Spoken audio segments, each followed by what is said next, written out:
mon prénom c'est Fabienne.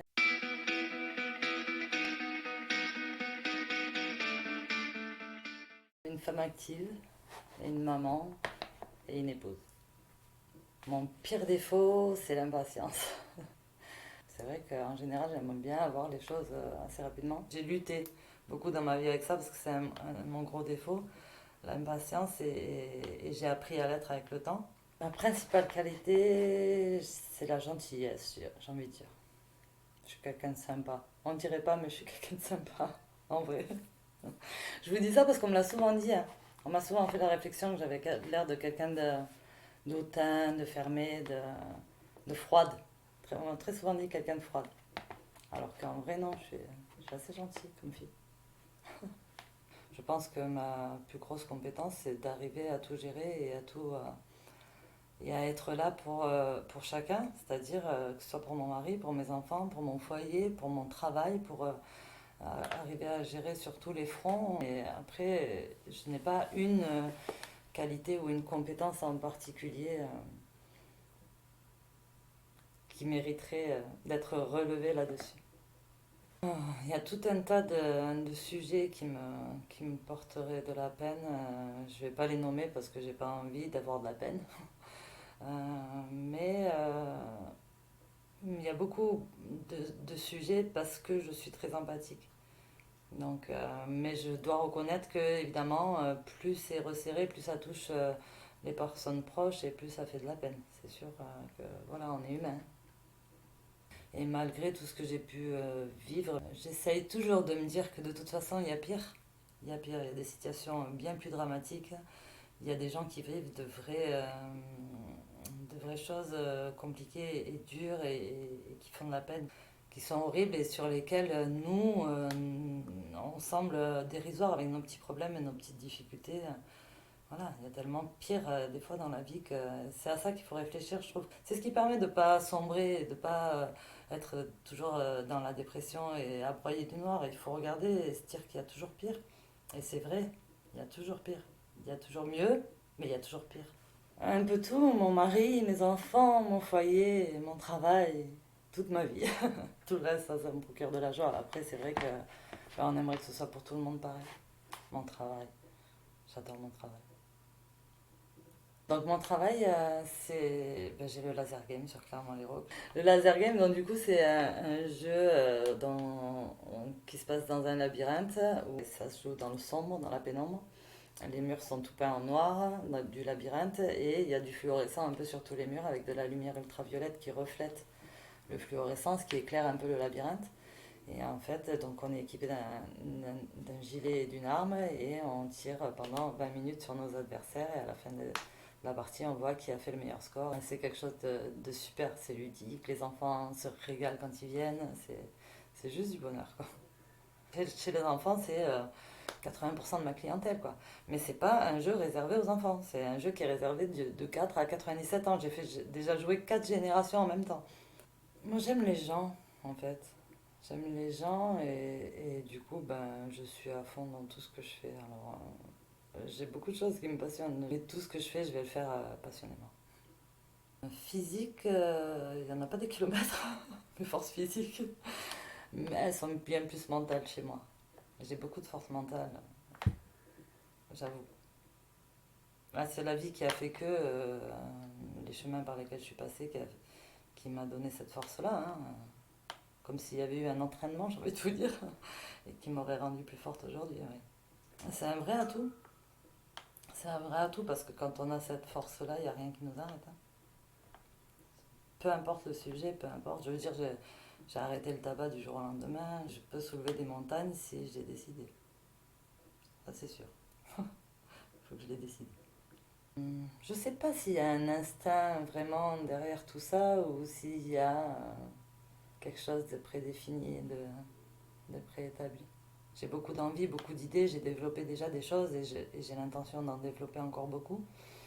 Euh, mais ça m'énerve parce que c'est très long. J'aurais aimé que ça aille plus vite et j'aimerais que ça aille plus vite. Je suis obligée de montrer preuve de patience parce que je peux pas faire n'importe quoi non plus. Euh, donc je suis obligée de patienter. Je suis assez têtue. C'est ce que je dis, ouais, souvent, j'ai ce côté obsessionnel et si je veux quelque chose en général, j'arrive à l'obtenir. Mais je ne sais pas si on doit appeler ça de l'obsession, si on doit appeler ça une compétence. Moi, je dirais plus que c'est ouais, de la force. De la force d'aller au bout de ses envies et de ses rêves. C'est ça. Ça a été, comment vous dire, génial de devenir patron. C'était ce que je voulais faire. Je voulais pas juste monter un laser game pour faire plaisir aux enfants. Je voulais également devenir moi responsable de mon entreprise et être moi la patronne. Ça, c'était très clair pour moi. J'aime ce loisir d'être patronne dans le sens que, oui, j'ai la liberté des décisions, liberté de faire comme je l'entends. Mais après, c'est pas pour dire d'avoir des esclaves ou quoi que ce soit, parce que je suis pas comme ça en vrai. Après, j'ai un petit peu de mal avec ça, parce qu'en ayant été salariée toute ma vie, eh ben, j'avoue que souvent, je suis plus dans la position d'une salariée que d'une patronne, et que j'ai de la difficulté à être une réelle patronne au niveau des salariés, parce que je vais être trop sympa, parce que je vais me mettre trop à leur place. Et ça m'a joué des tours, hein. Ça m'a joué des tours déjà, plusieurs fois. Et après, ben, c'est le problème. Quand on est trop sympa, si un jour on dit quoi que ce soit ou quoi, ben après, ça y est, on est. Il m'a apporté un enrichissement personnel énorme, vraiment, et de la confiance en soi de dingue. Parce que ça a été la preuve de ce que je prévoyais, en fait, de toujours de ce que je voulais faire. Et ça a été l'aboutissement de mes rêves et donc du coup la preuve de mes compétences finalement pour le faire. J'ai non seulement validé mon projet, je l'ai fait valider également. J'ai même reçu un prix TPE euh, quand j'ai ouvert et c'est énorme parce qu'on se dit punaise, ouais, on s'est pas trompé. Ouais, c'était bien ça, ouais, on y est arrivé, ouais. Donc c'est chouette. Je fais moins d'efforts que quand j'étais jeune. J'ai beaucoup moins d'efforts à fournir aujourd'hui. Aujourd'hui, je suis en place. Je fournis bien moins d'efforts, c'est plus facile. J'ai tout appris sur le tas, hein. J'ai commencé très jeune, je faisais les marchés en fruits et légumes pour un ami de la famille. Je trouvais ça déjà très sympa et je trouvais qu'il y avait un truc qui me plaisait vraiment dans le commerce. Et j'aimais beaucoup l'ambiance des marchés parce que je trouvais que les gens ils venaient là par plaisir et qu'ils étaient détendus quand ils venaient et que c'était vraiment un moment assez agréable. J'ai fait caissière, je peux vous garantir que c'est moins agréable que sur les marchés parce que du coup les gens ne viennent pas dans le même état d'esprit. Et chez moi, au Laser Game, eh bien, ils viennent dans cet état d'esprit également. Mais de toute façon, je crois que quand on est empathique, du coup, c'est pas difficile. Et je pense que vraiment la meilleure qualité d'un commerçant, c'est d'être empathique, hein. Vraiment, je veux que les gens, même s'ils rentrent et qu'ils n'ont pas le sourire, il faut qu'ils repartent avec le sourire de chez moi. C'est quelque chose sur lequel j'insiste. Et on fait tout pour que ça se passe de cette façon. Et j'ai dû apprendre beaucoup de choses que j'étais loin de m'imaginer, que je connaissais pas. Et ça a vraiment été une bataille administrative. Pendant au moins un an pratiquement, j'en voyais plus la fin de ces papiers, de courir à droite, à gauche, les autorisations, les droits, les non-droits. Oh là là, c'était vraiment l'urbanisme aussi, le MI. Moi qui n'y connaissais absolument rien avec mon BEP sanitaire, je peux vous dire que ça a été coriace.